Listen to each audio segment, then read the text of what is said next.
Hello बच्चों, welcome to my channel दस्ता technical. आज हम लोग इस वीडियो में पढ़ेंगे ड्राइंग पेंसिल्स। ठीक है। इसके पहले हम लोगों ने लास्ट लेक्चर पे एमडी के बारे में समझा था। एमडी को कैसे उसको चलाते हैं, कैसे उसमें वर्किंग होती है, सारी चीज आप लोग समझ गए होंगे। ठीक है। अब एमडी को आप लोग एक दिन लेके उसको अच्छे से समझिए। जो हमने वर्किंग बताई है उसके अकॉर्डिंग कैसे वो वर्क कर रहा है। कोई अगर डाउट आ रहा है, उसमें कोई कंफ्यूजन आ रहा है, तो उसको आप कमेंट करिए। ठीक है। आपको हम समझा देंगे सारी चीज़ें फिर से एक बार। और एक एमडी हमने मंगवाया है। एमडी आ जाए तो हम उससे क्या करेंगे, सारी चीज़ें आपको एक बार प्रैक्टिकल करके दिखा देंगे। और कैसे front view, top view, side view बनाते हैं वो तो हम आगे समझाएंगे भी। ठीक है। तो इसमें जितना रोल एमडी का होता है उतना ही रोल आपकी पेंसिलों का भी होता है, जो पेंसिल हम लोग यूज करते हैं। ठीक है। तो पेंसिल का क्या ग्रेड होना चाहिए ये भी इंपॉर्टेंस रखता है, क्योंकि नॉर्मली बच्चे ड्राइंग करते हैं तो एक ही पेंसिल सारा कुछ करके दिखा देते हैं, तो उससे भी आपके मार्क्स कम होते हैं। क्योंकि ड्राइंग में क्या होता है कि जो मार्क्स वगैरह आपको मेंशन करने हैं, नंबरिंग मेंशन करनी है, एरो मेंशन करना है, लाइनें खींचनी है, तो डॉटेड लाइन कैसी होती हैं। ठीक है।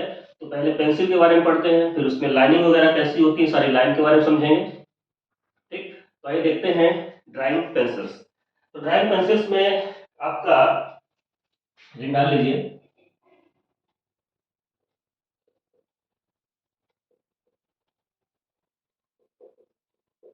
ड्राइंग पेंसिल्स को बहुत सारी होती हैं, ठीक है, इंजीनियरिंग ड्राइंग में। लेकिन हम लोग यूज क्या क्या करते हैं, तो पहले हम सारी ड्राइंग पेंसिल को लिखेंगे। 9H से लेके लिख लेते हैं पूरी। 9H, 8H, 7H, 6H, 5H, ठीक है, 4H, बहुत सारे एच होते हैं। ठीक है, 3H, 2H, EH। ठीक है। एच के बाद आएगा आपका HB। ठीक है। एच के बाद क्या आएगा, HB। फिर एफ आएगा। फिर इसके बाद बी आता है, 2B, 3B, 4B। इतना यहाँ तक आया उसमें। कहाँ तक हुआ, एफ के बाद B, 2B, 3B, 4B, 5B, 6B और 7B। यहाँ नीचे लिख देते हैं 4B, 5B, 6B और 7B। ठीक है। ये होते हैं पेंसिल के ग्रेड। इतने ग्रेड की पेंसिल्स होती हैं। ठीक है। इतने ग्रेड की पेंसिल्स होती हैं। और इसमें यूज किसका कहाँ पे होता है, कौन सी हार्ड पेंसिल है, कौन सी सॉफ्ट पेंसिल है, ठीक है, कौन सी मीडियम पेंसिल है, तो आपका एक रेंज होता है। आपके एग्जाम में पूछ लिया जाता है। तो यहाँ पे हम लिखेंगे कुछ बातें। सबसे पहले इसको बता दूं मैं, इसमें एच का मतलब क्या होता है, यहाँ पे हार्डनेस से मतलब है। ठीक है। एच का मतलब हार्डनेस होता है, और उधर बी का मतलब क्या होता है, सॉफ्ट होती है। तो जैसे जैसे हम एच से जितना एच में रहेंगे उतना पेंसिल हार्ड रहेगी। जैसे जैसे हम बेस में जाएंगे, मतलब बी में जाएंगे, उधर पेंसिल सॉफ्ट होती जाती है। इधर हार्ड होती है, इधर सॉफ्ट होती है। एच बी पेंसिल जो होती है वो मीडियम रेंज की होती है सर। तो आपको हम सारे रेंज बता रहे हैं। यहाँ पे सबसे पहले हार्ड पेंसिल कौन कौन सी होती है उनको लिखेंगे। इन सभी पेंसिल्स में हार्ड पेंसिल कौन कौन सी हैं उनको लिखते हैं। अब पेंसिल तो नहीं बताना पड़ेगा पेंसिल क्या होती है। पेंसिल तो पेंसिल होती है। पेंसिल के ग्रेड कितने होते हैं वो हम बता रहे हैं। हार्ड पेंसिल्स कौन कौन सी हैं बताइए। इसमें 9H से लेके 4H तक जो रेंज है, 9H से 4H, मतलब कहाँ है ये, 9H से लेके 4H तक ये इतनी पेंसिलें क्या क्या कहलाती हैं, हार्ड पेंसिल कहलाती हैं। हार्ड पेंसिल्स, ई क्यों बन रहा है, हार्ड पेंसिल्स। ठीक है। ओके। इसके बाद क्या है, दूसरा ग्रेड क्या आता है, दूसरा ग्रेड आता है medium. Medium pencils.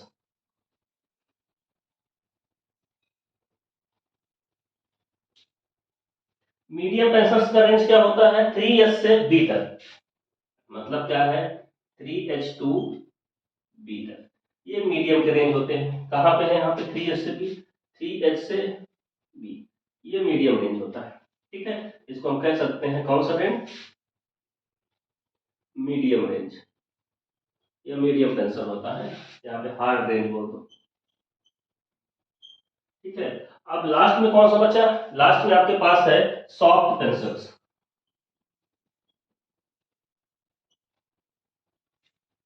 Soft pencils कौन सी होती हैं? 2B to 7B। आप समझिए इसमें हार्डनेस का और सॉफ्टनेस का मीनिंग क्या है। ठीक है, इतनी सारी पेंसिल्स होती हैं, ये इधर आपका 2B से लेके इतना पूरा क्या है, ये सॉफ्ट है, सॉफ्ट पेंसिल है, सॉफ्ट रेंज की पेंसिल्स हैं। अब देखिए होता क्या है कि इंजीनियरिंग में हम लोग जब वर्क करते हैं तो इन पेंसिल्स को बिल्कुल नहीं टच करते हैं, क्योंकि बहुत हार्ड होने के कारण ये पेपर पे कम चलती हैं। ठीक है, विजिबिलिटी बहुत कम होती है, क्योंकि जितना आप खुद ही समझो, एक खड़िया ले लो, चाक ले लो, चाक जानते हो बोर्ड में लिखने वाला, और एक पत्थर ले लो, ईटा ले लो, तीनों चीज ले लो और तीनों चीज को बोर्ड में या दीवार पे रगड़ो, कौन आसानी से चलेगी? चाक चलेगी। उसके बाद ईंटा थोड़ा बहुत चलेगा, उसके बाद पत्थर तो बिल्कुल नहीं चलेगा, खरोच बच देगा थोड़ा सा। ठीक है, तो कहने का मतलब हार्ड कौन है?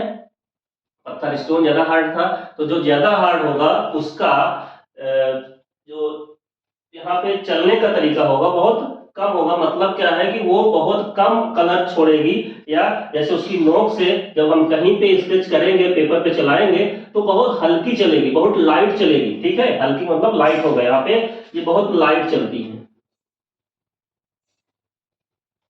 ठीक है, लाइट चलती है मतलब बिल्कुल जैसे अगर पतली लाइन आप खींच रहे हो तो बहुत ही लाइटर बिल्कुल चलती हैं, लाइट बिल्कुल चलेंगी। ये कैसी चलेंगी? मीडियम वाली, मीडियम पेंसिल, ये भी लाइट ही होती हैं, बट इनके अलग अलग रेंज होते हैं। बी 3H से हम बी तक अगर लेते हैं तो जैसे जैसे हम 3H से बी तक आएंगे तो यहाँ पे ये बहुत लाइट होगी, उससे थोड़ा सा हल्का डार्क होगी, फिर और डार्क होगी, और डार्क और डार्क। ठीक है, तो ऐसे इसमें रेंज होते हैं। तो हम लोग जो इंजीनियरिंग ड्राइंग में यूज करते हैं मोस्टली हम कौन सी यूज करते हैं? HB यूज करते हैं, H यूज करते हैं और 2H यूज करते हैं। तो हम लोग कौन सी पेंसिल का रेंज, किस रेंज की पेंसिल यूज करते हैं, ये ऑब्जेक्टिव पूछा जा सकता है। तो हम लोग मोस्टली मीडियम रेंज की पेंसिल्स को यूज करते हैं। ठीक है, मीडियम रेंज की पेंसिल्स को हम लोग यूज करते हैं, कौन कौन सी? HB और H2H। ठीक है, ये आपको बताया भी गया होगा।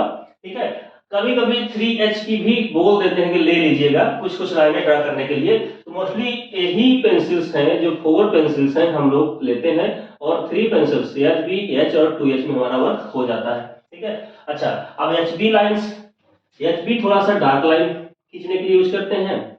यहाँ पे क्या होता है, H की जो लाइनिंग होती है थोड़ा सा लाइट हो जाती है, 2H की और लाइट हो जाती है। ठीक है, तो आप पहले ये रेंज नोट कर लीजिए, इसमें शॉर्ट पेंसिल की रेंज क्या है और हार्ड पेंसिल की रेंज क्या है और मीडियम पेंसिल की रेंज क्या है। ये आपसे एमसीक्यू में पूछ सकता है। अगर एमसीक्यू में बोलूं रेंज ऑफ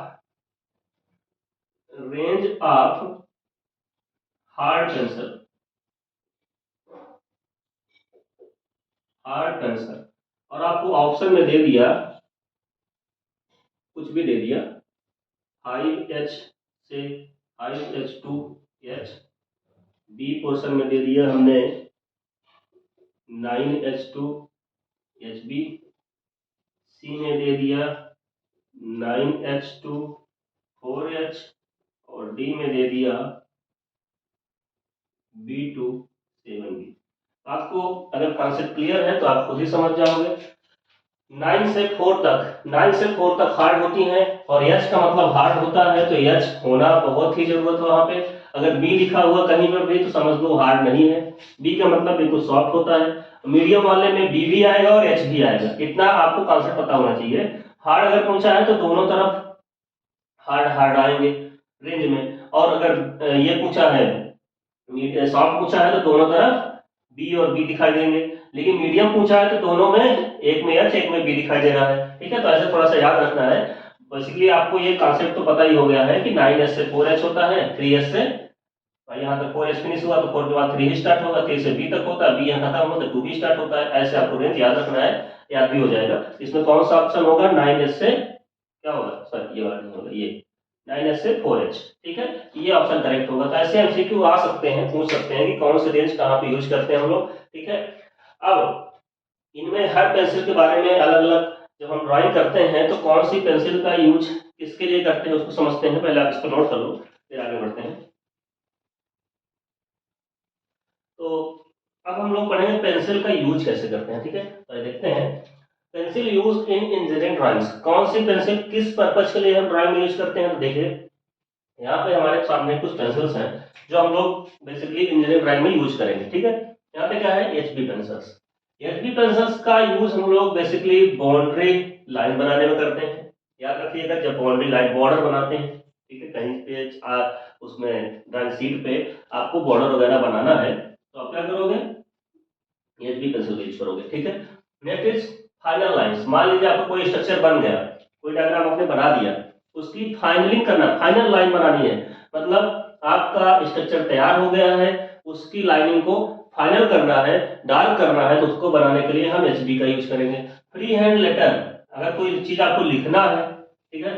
अब मान लीजिए कोई वहां पे मेरे डॉक्टर का पार्ट जैसे हमने बताया था, तो कुछ बताना है लिखने के लिए कि हाँ ये पार्ट ये है, ये पार्ट, तो उसमें लाइट पेंसिल का यूज नहीं करेंगे, उसमें क्या करेंगे, फ्री हैंड लेटर लिखने के लिए भी यूज करेंगे। टाइटल वगैरह, टाइटल भी हम लोग क्या करेंगे, एचबी पेंसिल से ही लिखेंगे।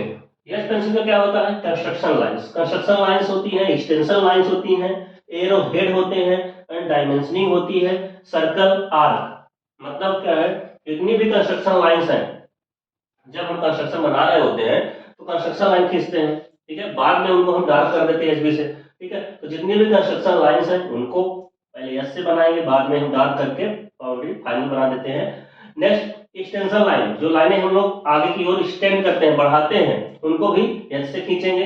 एरो हेड, एरो हेड मतलब आप जब डायमेंशन बताते हो, जिसको हम आगे समझाने वाले हैं, एरो हेड मतलब ये ऐसा एरो बनाया जाता है, ठीक है। तो इसके ये एरो को हेड बोलते हैं, तो इसको भी कलर करके ऐसे दिखाया जाता है, ठीक है। तो इसको कलर करने के लिए हमें पेंसिल कौन सी यूज करनी है, एच ही यूज करनी है। अगर आपने वहाँ एच बी यूज कर दी तो बहुत ज्यादा डार्क हो जाएगा और वो आपके चार्ट पेपर पे निकल निकल के छूट छोड़ के कहीं पे ब्लैक कर देगा, क्यों, क्योंकि हाथ कहीं कहीं लग गया, हाथ लगा तो ये ब्लैक ब्लैक हो जाएगा, चार्ट पेपर गंदा हो जाएगा, ठीक है। तो एच लाइन, एच हम यूज करते हैं यहाँ पे। और एरो दोनों तरफ होता है इस लाइन के, अगर देखा जाए तो इधर भी एरो ऐसे बना होता है, बीच में डायमेंशन हम लिख देते हैं। आपको समझ में आ गया होगा। अभी आगे चल के हम एरो के बारे में बताएंगे, कितना एंगल होना चाहिए, क्या होना चाहिए, उसमें नेक्स्ट लेक्चर पे समझाएंगे, ठीक है। डायमेंशनिंग हो गया, सर्कल हो गया। मान लीजिए कहीं सर्कल बनाना है, आर्क बनाना है, ठीक है, तो सारी चीजों के लिए हम कौन सा पेंसिल यूज करते हैं, एच पेंसिल यूज करते हैं। 2H and 3H, 2H and 3H pencil का यूज हमेशा क्या होता है, सेंटर लाइन बनाने, डॉटेड लाइन, डॉटेड लाइन मतलब कहीं पे कोई ऑब्जेक्ट ये है जो सर्कल बना है, इसकी सेंटर लाइन बनानी है, तो सेंटर लाइन बहुत हल्की बना दी जाती है, ऐसे बहुत हल्की लाइन से, ठीक है। या इसी सर्कल में डॉटेड लाइन ड्रॉ करना था तो आपने ऐसे बना दिया, ठीक है। तो डॉटेड लाइन बनाने में या सेंटर लाइन बनाने में या डायमेंशन लाइन बनाने में, समझिए बात को, डायमेंशनिंग अलग चीज हो गई। डायमेंशनिंग का मतलब कोई नंबर लिखना कि कितने सेंटीमीटर है, 5 सेंटीमीटर, 3 सेंटीमीटर, तो उसको लिखने की बात कर रहा है तो उसको तो साफ सुथरा और थोड़ा सा डार्क लिखना ही पड़ेगा। लेकिन अगर नंबर लाइन बनानी है, उसकी डायमेंशन लाइन बनानी है, तो डायमेंशन लाइन कुछ ऐसे होती, पतली सी, दोनों तरफ हेड बना देते हैं, दोनों तरफ एरो हेड बना होता है, बीच में यहाँ पे क्या करते हैं, डायमेंशनिंग एस से हम कर देते हैं, ठीक है। एस या 2H एच बी से भी अच्छे कर देते हैं, ठीक है, दोनों से लगभग सेम ही रहता है, थोड़ा बहुत अंतर आता है, ठीक है। तो यहाँ पे हम एच से यहाँ पे डायमेंशनिंग लिख देते हैं कि 5 सेंटीमीटर। ये इसमें कौन सी पेंसिल यूज किया, हमने एच यूज किया। लेकिन यहाँ पे क्या किया, इस लाइन को ड्रॉ करने में, इस लाइन को ड्रॉ करने में हमने 2H या 3H यूज कर लिया, ठीक है। तो मोस्टली बच्चे क्या लेते हैं, एचबी मार्केट्स खरीदते हैं, एच खरीदते हैं और 2H ही खरीदते हैं, 3H कोई नहीं लेता है, ठीक है। इतना ये वर्क होता है इसमें, ठीक है। तो पेंसिल का बेसिकली क्या है कि इसमें यूज कैसे करना है पेंसिल को। अच्छा, ये चीज और इम्पोर्टेंट चीज है, पेंसिल को शार्प भी करना होता है आपको। जब पेंसिल की नोक बनाइए तो नोक कैसी होनी चाहिए, नोक थोड़ा सा ऐसी होनी चाहिए कि इसका जो ये पॉइंट है, सपोज यदि पेंसिल है, कुछ बच्चों का कटर क्या है, जो शार्पनर होता है कुछ ऐसे यूज कर देते हैं, मतलब बिल्कुल ऐसा, तो ऐसे नहीं करना है, ठीक है। वो कलर वाला शार्पनर से आप लोग करेंगे तो बेकार आएगा, इसकी नोक कुछ ऐसी होनी चाहिए, क्योंकि ड्राइंग करते समय, ड्राइंग शीट में आप जब वर्क करते हो, इसको पेंसिल को थोड़ा थोड़ा जब खींचते हैं कोई भी चीज, जैसे यहाँ पे हमने ड्रॉ किया, कोई कोई लाइन एमडी के लाइन, एमडी के थ्रू कोई लाइन ड्रॉ कर रहे हैं, तो पेंसिल को थोड़ा सा रोटेट करते रहते हैं, थोड़ा थोड़ा हल्का सा, धीरे धीरे, ऐसा नहीं बहुत तेज घुमाना, हल्के से रोटेट करना चाहिए, ताकि जो पेंसिल है वो चारों तरफ से इक्वल फिनिश हो, मतलब बराबर खत्म हो। नहीं तो होगा क्या कि एक तरफ से वो शार्प हो जाएगी, तिरछी हो जाएगी, थोड़ा सा तिरछा नोक होने के कारण फिर बाद में जब आप कहीं लाइन खींचोगे तो मोटी लाइन, पतली लाइन आने लगेगी, ठीक है। तो होगा क्या, आप अगर इसको घुमाते जाओगे तो बराबर इसका कार्बन खत्म होगा, तो जो पेंसिल का नोक है वो एक सर्कुलर शेप में ही रहेगा, ठीक है। ये इंपॉर्टेंट चीज है। अच्छा, इसका नोक कैसे होना चाहिए, इसके नोक जो पेंसिल का होता है, जो यहाँ पे ब्लैक कलर का होता है, ये ये ब्लैक कलर का जो पेंसिल निकली हुई होती है नोक में, कार्बन जो निकल के आता है, इसकी लेंथ कितनी होनी चाहिए, और दूसरी कितना है, पीछे का लेंथ कितना होना चाहिए, तो ये 35 mm के आसपास, और ये क्या है 5 mm के आसपास। मतलब क्या है कि ऐसा कुछ शार्पनेस इसमें आनी चाहिए, ठीक है। एच का और जो 2S 3S सभी पेंसिल में इतने शार्प होना चाहिए, इतना मतलब लेंथ में होना चाहिए, ताकि हम आसानी से इसको वर्क कर सके, इसको रोटेट भी कर सकें, ठीक है। तो नेक्स्ट वीडियो में हम लोग पढ़ेंगे और भी चीजें। अच्छा हाँ, एक चीज और इसमें छूटा जा रहा है, पेंसिल को शार्प किससे करते हैं, आपके पास वो होता है सरेस पेपर, दीवारों पे रगड़ने के लिए जब घर पे पुट्टी उट्टी होती है तो क्या करते हैं, सरेस कागज से वहां पे क्या करते हैं, रब करते हैं, पहले दीवारों को साफ करते हैं, तो उसमें देखे होंगे दाने दानेदार कुछ होता है, तो वही सरेस पेपर होता है। तो उस पेपर में एक 0 नंबर का आता है, ठीक है। 0 नंबर का जो सरेस पेपर होता है, उस पेपर की हेल्प से हम इसको क्या करते हैं, साफ करते हैं। अगर नहीं है तो आप शार्पनर से भी कर सकते हो, कोई प्रॉब्लम नहीं है, बट वो पेपर थोड़ा सा रफ होता है, हल्का सा, तो इतना टुकड़ा अपने बॉक्स में रखना चाहिए, बड़ा सा पेपर नहीं रखना, छोटा सा टुकड़ा। और जब भी इसके शार्प को शार्पनर से साफ करने के बाद थोड़ा सा इसको ऐसे रब कर देते हैं तो शेप अच्छा आ जाता है और ड्राइंग थोड़ा सा क्लियर बनती है, ठीक है। ये सारी चीजें होती हैं, तो आपको नोट कर लेना है। 0 नंबर का सरेस पेपर से हम लोग साफ करते हैं, आफ्टर कटर से शार्पनर से साफ करने के बाद थोड़ा सा उसमें से स्मूथ कर लेते हैं, ठीक है। इसके बाद एरो हेड कैसे बनता है नेक्स्ट वीडियो हम लोग समझेंगे, और भी जो चीजें इसके बाद आएंगी। लाइंस, मोस्ट इंपोर्टेंट, लाइंस कितनी तरह की होती है, लाइंस क्या होती है, कितनी तरह की लाइंस खींची जाती हैं, ठीक है। और एरो हेड कैसे होते हैं, उनका एंगल कितना होना चाहिए, सारी चीजें हम नेक्स्ट वीडियो में देखेंगे। ओके, मिलते हैं नेक्स्ट वीडियो में, थैंक यू।